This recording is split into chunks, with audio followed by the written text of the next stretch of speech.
বন্ধুরা, আজকে আমি ক্লাস 12-এর চ্যাপ্টার 8 সত্যাপেক্ষ বা ট্রুথ ফাংশন শুরু করব। তোমাদের এই চ্যাপ্টার থেকে ব্রড প্রশ্ন আসে না। এই চ্যাপ্টার থেকে শুধু মাল্টিপল চয়েস আর এসে মানে শর্ট কোশ্চেন তোমরা পাবে, মানে মোট 4 নম্বরের প্রশ্ন তোমরা এই চ্যাপ্টার থেকে পাচ্ছ। তাহলে আজকে আমরা সরাসরি চলে যাই এবার আমাদের চ্যাপ্টারের মধ্যে। ফার্স্টে আমরা জানি আগে সত্যাপেক্ষ বচন কাকে বলে। বচনের ধর্ম হলো সত্য বা মিথ্যা হওয়া। প্রতিটি বচনই সত্যমূল্য আছে। যেই যৌগিক বচনের সত্যমূল্য অঙ্গবাক্যগুলির ওপর নির্ভরশীল তাকে সত্যাপেক্ষ যৌগিক বচন বলে। যেমন রাম আসবে এবং শ্যাম আসবে, এটি একটি যৌগিক বচন হবে। এই বচনটি তখনই সত্য হবে যখন রাম ও শ্যাম উভয়ই আসবে, তাই এটি সত্যাপেক্ষ বচন। তাহলে সত্যাপেক্ষ বচন হতে গেলে তাহলে বুঝতে পারছি যে যৌগিক বচন হতে হবে। তাহলে যৌগিক বচন ক প্রকার? 5 প্রকার। একটা হচ্ছে সংযৌগিক বচন, বৈকল্পিক বচন, নিষেধক বচন, আর প্রাকল্পিক বচন আর দ্বিপ্রাকল্পিক বচন। আচ্ছা, যে যৌগিক বচন বলছি, যৌগিক বচন তো দুটো বচন একত্রে যৌগিক বচন হয়, তাই তো। যেমন এখানে দেখো, গুপি গান গায় এবং বাঘা ঢোলক বাজায়। গুপি গান গায় একটা বচন, বাঘা ঢোলক বাজায় আর একটা বচন। তাহলে এখানে প্রতীকী যুক্তিবিজ্ঞানে সম্পূর্ণ বচন যখন, যেমন গুপি গান গায় এবং বাঘা ঢোলক বাজায়, এই প্রভৃতিকে সংক্ষেপের দ্বারা সংক্ষিপ্ত করা হয়। এইগুলো কীভাবে? ইংরেজি অক্ষর ছোট হাতে পি, কিউ, আর, এস এইগুলোকে দিয়ে সংক্ষিপ্ত করা হয়। হ্যাঁ, তা এগুলোকে বচন গ্রাহক প্রতীক, সরি এটা লেখা হয়নি, প্রতীক, এগুলোকে বচন গ্রাহক প্রতীক বলা হয়। মানে এই যে গুপি গান গায় এবং বাঘা ঢোলক বাজায়, গুপি গান গায়কে যদি পি ধরি, বাঘা ঢোলক বাজায়কে কিউ ধরবো। আচ্ছা, এইবার কিছু এই যে মাঝখানে যে এইগুলো রয়েছে, এইগুলোর জন্য আমরা কিছু চিহ্ন ব্যবহার করি। কি না? নেগেশন, মানে সরি, কার্ল, ডট, ভেল, ইমপ্লাইজ, ট্রিপল বার,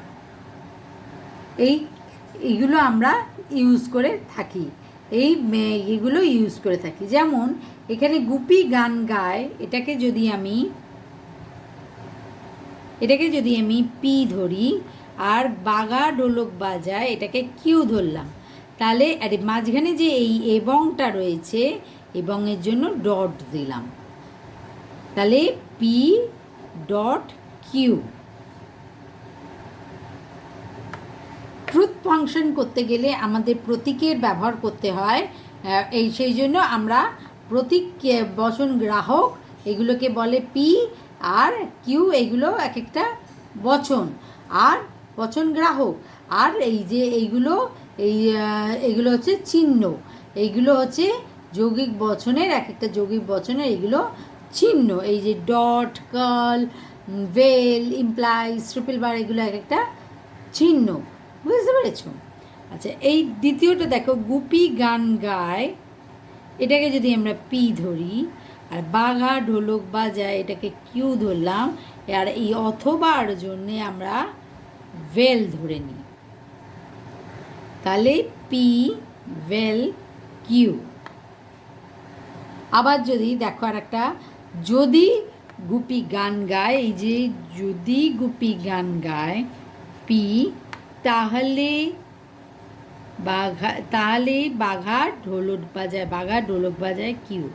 আর এখানে যদি আর তাহলে, এই যদি আর তাহলে আছে বলে মাঝখানে ইমপ্লাইজ চিহ্নটা আমরা ব্যবহার করি, পি ইমপ্লাইজ কিউ। আবার আর একটা দেখো, তুমি গুপি গান গায় যদি এবং কেবল যদি বাঘা ঢোলক বাজায়। গুপি গান গায়কে যদি আমরা পি ধরে নিই, আর বাঘা ঢোলক বাজায়কে যদি আমরা কিউ ধরে নিই, যদি এবং কেবল যদি আছে তাহলে ট্রিপল বার ইউজ করি, মানে পি ট্রিপল বার কিউ। আর এমন নয় যে গুপি গান গায়, গুপি গান গায়কে আমরা পি ধরি।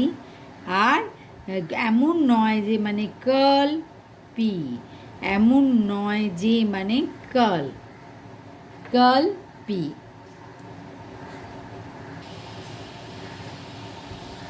এখন দেখো, যে শব্দ বা শব্দ সমষ্টি এক বা একাধিক বচনের সঙ্গে যুক্ত হয়ে একটি নতুন বচন গঠন করে তাকে যোজক বলে। শব্দ বা শব্দ সমষ্টি আমরা দেখলাম, এই যে দেখো আমরা দেখলাম এই যে গুপি গান গায় এবং বাঘা ঢোলক বাজায়, এই যে এবং তারপরে গুপি গান গায় অথবা বাঘা ঢোলক বাজায়, এই অথবা তারপরে যদি গুপি গান গায় তাহলে বাঘা ঢোলক বাজায়, যদি তাহলে। আর গুপি গান গায় যদি এবং কেবল যদি বাঘা ঢোলক বাজায়, যদি এবং কেবল যদি। এমন নয় যে গুপি গান গায়, তাহলে এমন নয় যে, এই যে শব্দ বা শব্দ সমষ্টি যে আমাদের এক বা একাধিক বচনের সঙ্গে যুক্ত হয়ে একটি নতুন বচন যে গঠন করছে তাকে আমরা যোজক বলি। তাকে আমরা কি বলি? যোজক। তাকে আমরা যোজক বলি। তাহলে শব্দ বা যোজক, এখানে দেখো আমি একটা চার্ট করে রেখেছি, শব্দ বা যোজক, প্রতীক চিহ্ন আর কি ধরনের বচন হবে। কোনো বাক্যে যদি না, নি, নয়, এমন নয় যে এই জাতীয় শব্দগুলো থাকে তাহলে কার্ল এই চিহ্নটাকে ব্যবহার করতে হয়। এটা হচ্ছে নিষেধক বচন। কী ধরনের বচন হবে? এটা নিষেধক বচন হবে। আবার কোনো বচনে যদি এবং, কিন্তু, তবু, যদিও এই জাতীয় শব্দগুলো দিয়ে দুটো বচন যদি যোগ হয় তাহলে তার প্রতীক চিহ্ন দেবো আমরা ডট। আমরা এইগুলো থাকলে আমরা তো বচনগুলো পি কিউ আর দিয়ে বচন গ্রাহক প্রতীক আমরা ব্যবহার করছি। এইবার এই জাতীয় শব্দগুলো দিয়ে যখন দুটো বচন যোগ হচ্ছে তখন এই জাতীয় শব্দগুলোর মাঝে আমরা কি বসাবো? একটা যদি না, নি, নয়, এমন নয় যে এই জাতীয় শব্দগুলো থাকলে আমরা কার্ল বসাবো। এটা কী ধরনের শব্দ হবে? না কী ধরনের বচন হবে? না নিষেধক বচন হবে।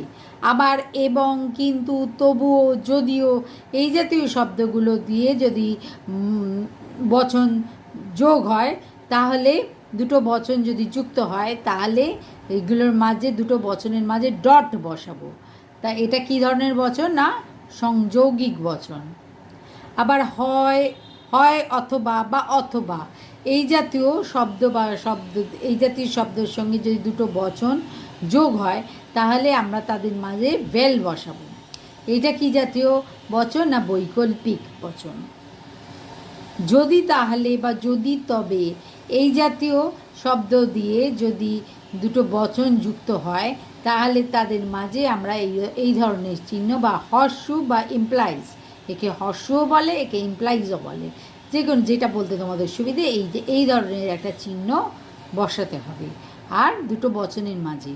আর এটা কী ধরনের বচন? না প্রাকল্পিক বচন। যদি এবং কেবলমাত্র যদি এই জাতীয় শব্দ দিয়ে যদি দুটো বচন যোগ হয় তাহলে দুটো বচনের মাঝে আমরা ট্রিপল বার বসাবো। আর এটা কি জাতীয় বচন? না দ্বিপ্রাকল্পিক বচন। এবার আমরা সত্য সারণী কীভাবে গঠন করতে হয় সেটা এবার দেখে নিই। আচ্ছা, নিষেধক বচনের সত্য সারণী কীভাবে গঠন করবে? ধরো এখানে একটাই নিলাম পি আর কার্ল পি, এই যেহেতু একটা পি একটাই আছে সেই জন্য দুটো সারি করতে হবে। এক একটা বচন গ্রাহকের জন্য দুটো করে সারি হয়। এখানে যেহেতু পি আছে সেই জন্য দুটো সারি হলো। প্রথমে টি মানে ট্রু, এফ মানে ফলস।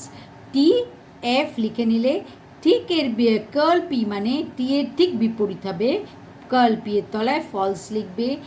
এফ শুধু পি এফ যদি হয় কার্ল পি হবে ট্রু, মানে ঠিক এফের বিপরীত। মানে কার্ল মানে হচ্ছে যদি পি থাকে এবং পির কার্ল পি যদি থাকে, মানে পিতে যে ভ্যালু বসবে ঠিক তার বিপরীত ভ্যালু আমার কার্ল পিতে বসবে। ঠিক আছে? তারপর যে সংযৌগিক বচনের সত্য সারণী কীভাবে গঠন করবে, আমি আগেই বললাম। এখানে দেখো পি কিউ দুটো আছে, সেই জন্য আমি আগে কি বললাম, এটার ক্ষেত্রে বললাম পি আছে যেহেতু একটা বচন গ্রাহক আছে, সেই জন্য আমরা এখানে দুটো সারি গঠন করব। প্রত্যেকটা বচন গ্রাহকের জন্য দুটো করে সারি লাগবে। তাহলে এখানে পি কিউ দুটো আছে, দুটো বচন আছে, সেই জন্য এখানে চারটে সারি হবে। এখানে নিয়েছো চারটে সারি হয়েছে। আচ্ছা, পি এর এটা দেখো, পি এর তলায় টি টি ফলস ফলস এরকম লিখতে হবে, আর কিউ এর তলায় ট্রু ফলস ট্রু ফলস এরকম লিখতে হবে। আর P dot Q, P dot কিউর মধ্যে দুটো ট্রু, যেহেতু এখানে পিতেও ট্রু কিউতেও ট্রু, সেই জন্য পি ডট কিউ ট্রু হবে। আচ্ছা, এইখানে পিতে ট্রু কিন্তু কিউতে ফলস, সেই জন্য ডটের ক্ষেত্রে পি ডট কিউতে ফলস হবে। আর এখানে পিতে ফলস কিন্তু কিউতে ট্রু, কিন্তু পি ডট কিউতে কী হবে, ফলসই হবে। আর পিতে ফলস কিউতে ফলস, তাহলে পি ডট কিউতে ফলস হবে। তাহলে এটা যদি আমরা এই ইয়েটা যদি আমাদের ইয়েটা না মনেও না থাকে, আমরা এটা মনে রাখবো যে পি ডট কিউ ডটের ক্ষেত্রে যখন দুটোই সত্য তাহলেই একমাত্র সত্য হয়, অন্য যে কোনো ক্ষেত্রেই ফলস হয়। মানে একটা সত্য একটা মিথ্যা হলেও মিথ্যা হবে, একটা মিথ্যা একটা সত্য হলেও মিথ্যা হবে, দুটো মিথ্যা হলেও মিথ্যা হবে। একমাত্র দুটো সত্য হলে, দুটো বচনই সত্য হলে সংযোগিক বচনে ইয়েতে সংযোগিক বচনের ক্ষেত্রে সত্য হবে, সত্যম হবে। বুঝেছ? মানে পি ডট কিউর ক্ষেত্রে যদি পি সত্য হয় কিউ সত্য হয়, তাহলে পি ডট কিউ সত্য হবে। বৈকল্পিক বচন, বৈকল্পিক বচনের সত্য সারণী কী করে গঠন করব? এখানে পি পি ভেল কিউ, বৈকল্পিক বচন পি ভেল কিউ, তাই জন্য পি কিউ পি ভেল কিউ। আচ্ছা, যেহেতু দুটো আছে, দুটো বচন আছে, সেই জন্য আমাদের চারটে সারি লাগবে। এক একটা বচনের ক্ষেত্রে আমি বলেছি দুটো করে সারি, দুটো সারি, তাহলে দুটো বচন আছে, সেই জন্য চারটে সারি লাগবে। চারটে সারি করে নিয়েছি। দেখো, পি এর তলায় ট্রু ট্রু ফলস ফলস, এর তলায় কিউ এর তলায় ট্রু ফলস ট্রু ফলস। আর ভেলের ক্ষেত্রে পি ভেল কিউ, দেখো পি সত্য কিউ সত্য, সেই জন্য পি ভেল কিউও সত্য। পি সত্য কিউ মিথ্যা, সেই জন্য পি ভেল কিউ সত্য। পি মিথ্যা কিউ সত্য, তাহলে পি ভেল কিউ সত্য। আর পি মিথ্যা কিউ মিথ্যা, তাহলে পি ভেল কিউ মিথ্যা। তাহলে ভেলের ক্ষেত্রে কি হচ্ছে, সত্যমূল্য কীভাবে বার করব? ভেলের ক্ষেত্রে যখন দুটো বচনই একমাত্র মিথ্যা, তাহলে পি ভেল কিউ মিথ্যা হবে। তাহলে আর পি ডট কিউ এর ক্ষেত্রে যখন আমি কি বলেছি, দুটো বচনই যখন সত্য হবে তখন পি ডট কিউ সত্য হবে। আর ভেলের ক্ষেত্রে দুটো বচনই যখন মিথ্যা হবে একমাত্র তখনই মিথ্যা হবে পি ভেল কিউ, আর বাদবাকি সময় সত্য হবে। আর পি ডট কিউ এর ক্ষেত্রে যখন দুটো সত্য হবে, দুটো বচনই যখন সত্য হবে তখন একমাত্র পি ডট কিউ সত্য হবে, বাদবাকি ক্ষেত্রে মিথ্যা হবে। এটা মাথায় ভালো করে ঢুকিয়ে নাও। প্রাকল্পিক বচনের সত্য সারণী কীভাবে গঠন করব? প্রাকল্পিক বচনে কীভাবে লিখি? P implies Q. আচ্ছা, পি কিউ আছে, তাহলে এখানে পি কিউ করে নিলাম, তারপরে পি ইমপ্লাইজ কিউ লিখলাম। আচ্ছা, পি এ যেহেতু এখানে দুটো বচন আছে, সেই জন্য চারটে সারি হবে। আচ্ছা, পি এর তলায় টি টি ফলস ফলস, আর কিউ এর তলায় ট্রু ফলস ট্রু ফলস লিখে নিলাম। তাহলে এবার ইমপ্লাইজের ক্ষেত্রে এইটা দেখো, পি সত্য কিউ সত্য, সেই জন্য পি ইমপ্লাইজ কিউ সত্য হবে। পি সত্য কিন্তু কিউ মিথ্যা, সেই জন্য পি ইমপ্লাইজ কিউ মিথ্যা হবে। আচ্ছা, পি মিথ্যা কিন্তু কিউ সত্য, সেই জন্য পি ইমপ্লাইজ কিউ সত্য হবে। আর পি মিথ্যা কিউও মিথ্যা, পি ইমপ্লাইজ কিউ সত্য হবে। ইমপ্লাইজের ক্ষেত্রে দেখো, যদি কেবলমাত্র যদি এই অনুক যদি মিথ্যা হয় আর পূর্বক যদি সত্য হয় আর অনুক মিথ্যা হলে একমাত্র তখনই বচনটা মিথ্যা হবে। আর বাদবাকি ক্ষেত্রে সব ক্ষেত্রেই বচনগুলো সত্য হবে। যদি পি সত্য হয় কিউ সত্য হয়, বচনটা পি ইমপ্লাইজ কিউ, বচনটা সত্য হবে। পি মিথ্যা কিন্তু কিউ সত্য, তাহলেও বচনটা সত্য হবে। আবার পি মিথ্যা কিউ মিথ্যা, তাহলেও বচনটা সত্য হবে। একমাত্র পি সত্য কিন্তু কিউ মিথ্যা, কিউ বলতে এখানে অনুককে প্রাকল্পিক বচনে এখানে কিউ বলতে অনুগের অংশ, অনুকটা যদি মিথ্যা হয় আর যদি পূর্বক যদি সত্য হয় আর অনুকটা যদি মিথ্যা হয়, তাহলে সম্পূর্ণ বচনটাই মিথ্যা হয়। ঠিক আছে, বোঝা গেছে? দ্বিপ্রাকল্পিক বচনের সত্য সারণীর ক্ষেত্রে দ্বিপ্রাকল্পিক বচনে কি হচ্ছে, আমাদের চিহ্ন কি, P triple bar Q. P triple bar Q, তাহলে পি কিউ ধরে নিলাম। তা পি যেহেতু পি কিউ দুটো বচন, সেই জন্য 4টে সারি হবে।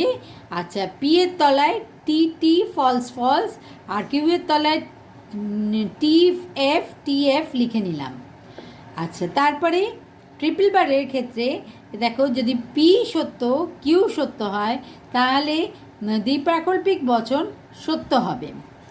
আবার পি যদি সত্য হয় কিউ যদি মিথ্যা হয়, তাহলে দ্বিপ্রাকল্পিক বচন মিথ্যা হবে। আর পি যদি মিথ্যা কিউ যদি সত্য, দ্বিপ্রাকল্পিক বচন মিথ্যা। আর পি যদি মিথ্যা কিউ যদি মিথ্যা, তাহলে দ্বিপ্রাকল্পিক বচন সত্য। তাহলে একমাত্র সত্য কখন হচ্ছে দ্বিপ্রাকল্পিক বচনের ক্ষেত্রে, যখন দুটোই সত্য তখন একমাত্র সত্য হবে, আর যখন দুটোই মিথ্যা তখন একমাত্র সত্য হবে, বাদবাকি সময় মিথ্যা হবে। ব্যাপারটা বোঝা গেছে? আচ্ছা, এর ক্ষেত্রে আরেকটা বলে দিই, এই দেখো পি কিউ এর এটা কিন্তু এইভাবেই সাজাতে হয়। দেখো এইখানেও তাই একইভাবে সবগুলোতে সাজানো হয়েছে। এই দেখো, এগুলো একইভাবে কিন্তু সাজাতে হয়।